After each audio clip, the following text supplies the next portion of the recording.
So here's the plan. First, I'm going to teach you a little bit about the Scala programming language, and you need that before we can actually start writing Spark code in Scala. So first things first. If you already know Scala, that's great. You can skip this whole section, but if not, stick with me to learn some of the basics. All right, let's learn Scala. Just to set expectations, you're not going to be a Scala expert at the end of watching 4 videos with me. So what I'm really trying to do here is just get you familiar with the syntax of the Scala programming language and introduce some of the basic constructs, like how do I call a function in Scala, how does flow control work, what are some basic data structures I might use with Scala, and just show you enough Scala code that it's not going to look scary and intimidating to you as we go through the rest of the course. So with that, let's talk about Scala at a high level first. First of all, why learn Scala? Well, you've probably never heard of it before, or maybe you have, but you certainly probably don't know it. It's mostly used for Spark programming. But it is uniquely suited for Spark because it's really structured in a way that lends itself to doing distributed processing of data over a cluster. You'll see why a little bit later on. It's also what Spark itself is built with. So by learning Scala, you'll get access to all the latest and greatest Spark features as they come out, and it can usually take a pretty long time for those features to trickle down to, say, Python support within Spark. And it's also going to be the most efficient way to run Spark code itself. So by using Scala, you will have the fastest and the most reliable Spark jobs that you can possibly create. And I think you'd be pretty surprised at just how much faster and how much more reliable the same Spark job written in Scala is compared to, say, the same Spark job written in Python. So even though it might be tempting to go off and stick with the language you already know, learning Scala is worth the effort, and it's really not that hard. Truth is, the same Spark code for Scala and Python look very similar to each other at the end of the day. Now, Scala itself runs on top of the Java virtual machine, so it just compiles down to Java bytecodes and gets run by the JVM. So one nice thing about that is that you also have access to all of Java. If there's a Java library you want to pull into your Scala code, you can do that. So you're not limited to what's in the Scala language itself. You can actually reach down to the Java layer and pull up bits of Java that you want to use too. And we'll do that later in this course, for example, for dealing with regular expressions in a little bit more of an intuitive manner than you could otherwise. Another key point about Scala is that it is focused around what is called functional programming, where functions are sort of the crux of what we're dealing with. Functions get passed to other functions and chained together in ways you might not be used to. But this is really how Spark works at a fundamental level. We basically take a abstraction over a chunk of data and we assign it a function to do some processing on that data. And functional programming in Scala makes that very intuitive to do from a language standpoint. So with that, let's dive in. First, a little bit of an administrative note. So as we go through these introductory Scala courses, I'm going to attach the actual source code files to each lecture, assuming you're on a platform that supports that sort of a thing. So feel free to just download those as we do in the videos. Now, if you did in the previous lecture download the entire big chunk of all of the course materials all at once, same files are going to be in there too. So if you want to just import it from wherever you save those course materials, that's fine too. Either way works, so just don't get confused by that. And with that, let's take a look at some actual Scala code. All right, let's learn some Scala, shall we?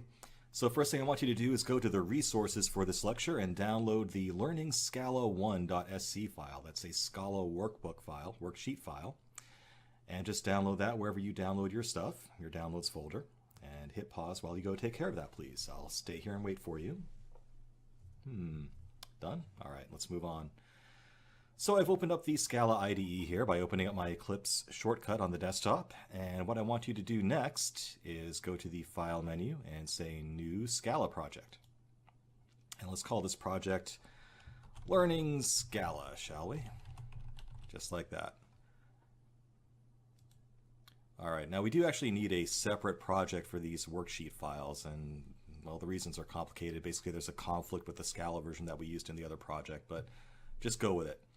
So go ahead and right-click on that Learning Scala project and hit Import, and go to the File System, and select whatever folder you download stuff from your browser into, wherever you downloaded that Learning Scala 1 file. So for me, that's the C Downloads folder. And we'll select learningscala1.sc and just hit finish. And we should have, if we open up Learning Scala, learningscala1.sc. So go ahead and double click on that, and here we go. Now what we're looking at here is what's called a Scala worksheet. It's kind of like a notebook in Python in that you can actually interactively enter commands and see them evaluated right in line there. So you wouldn't, go and write a real script this way, but it's a good way to get familiar with the language and just sort of experiment and try different commands, and you can immediately see the effect they have.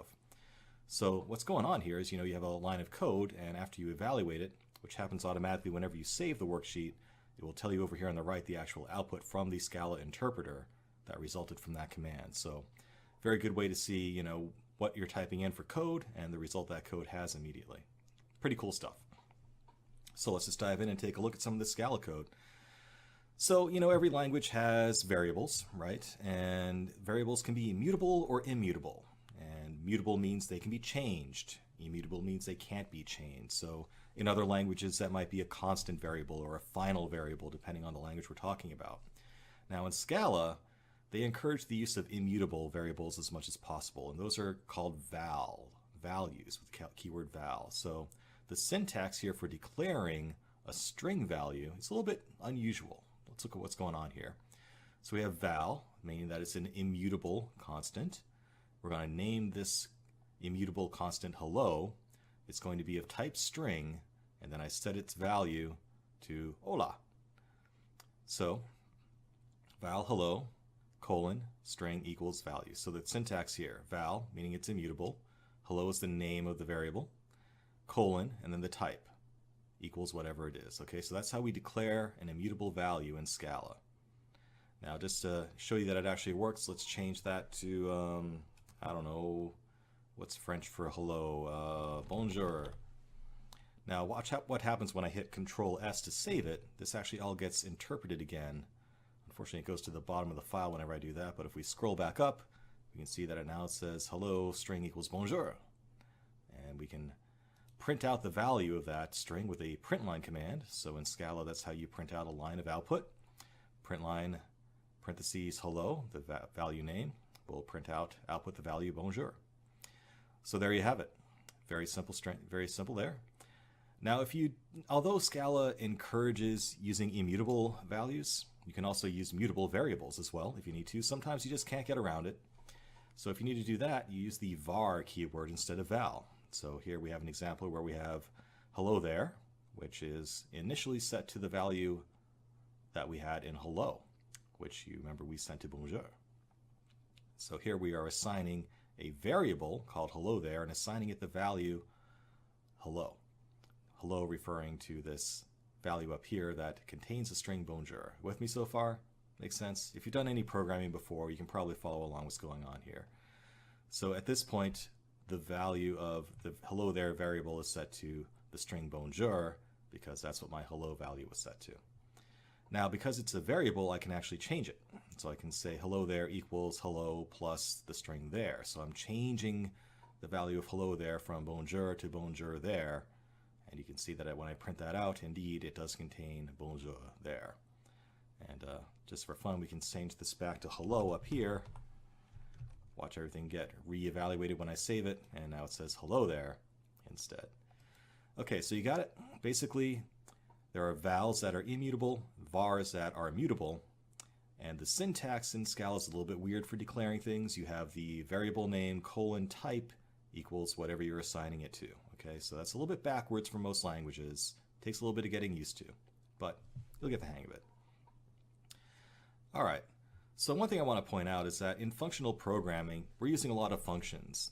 And the danger of that is that if you have a function that quietly changes the value of something behind your back, that can lead to bugs. It can lead to unexpected behavior. So in functional programming languages like Scala, they really encourage the use of immutable constants whenever possible. So you want to be using vals whenever you can instead of vars. So instead of using a mutable constant and modifying it as you go, create new immutable constants and build them up over time. So here's an example of how that works. So let's say I start off with an immutable hello there that is initially constructed from the concatenation of whatever's in my hello string and the string there. So initially I'm just putting hello there into my immutable hello there. So you see here I'm actually doing the combination here on the right hand side here and putting it into the final value where it won't be changed. Now, you can change these together. So let's say I want to add something else here. Let's say I want a new val that's immutable. More stuff.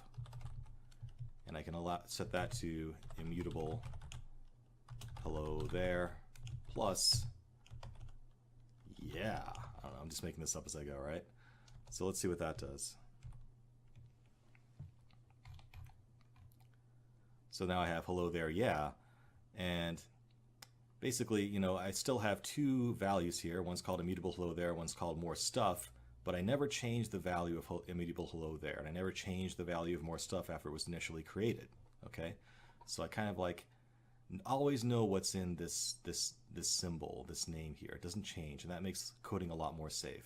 If I need to go back to that value, I can just refer to it by its original name, and that's the best practice for dealing with functional programming. Now, one thing I want to point out too, notice that I didn't actually declare the type here. Scala can actually implicitly figure it out in a lot of cases, so I didn't have to say val immutable hello there colon string, because it knows that I'm sticking together two strings and that produces a string object in return. So in cases where there's really no ambiguity over the type, Scala can infer it for you automatically, and you don't actually have to do that colon type name syntax all the time. Okay? Some other types. We've been dealing with strings so far, but there's all the usual suspects here. If you want an integer, it's just an int type, capital I. We also have Boolean values. That can be true or false, lowercase are the keywords there. If you want a single character, you know, basically a 256, one of 256 characters, 8-bit value, represented as an ASCII character, you can use the char type. Double precision floating point is double, single precision is float, and notice that we have the usual f suffix here indicating a floating point constant. Scala is a little bit pickier than other languages in enforcing that you use that. So if you are using single precision constants, make sure you remember to put that f at the end. Double wide integer is a long, and we also have a 8-bit value called byte, just like in Java, that ranges from -127 to 127. And you'll find a lot of these types are very analogous to the types in Java, reason being that Scala is built on top of the Java virtual machine, so there's a lot of transparency between the two languages. All right, moving on. Want to take a break now? It's fine, go get a drink, you know, hit pause, it's all right. But let's talk about printing stuff out. So a common thing you need to do in a language is output human readable stuff. Very simple to do in Scala. If you just want to tack a bunch of stuff together, you can just use the plus operator to do that. So you can see I have a bunch of different types of information up here, and I can just mush them all together with the plus sign here and create a big old giant string. So print line, here's a mess. I'm starting with a string, and then I'm concatenating on the number 1, a Boolean value, a character value, a double precision value, and a long value all together. And when we print all that out, we get exactly what you would expect. Here's a mess followed by all this stuff jammed together in the form of a string. And that all just happens automagically. All right,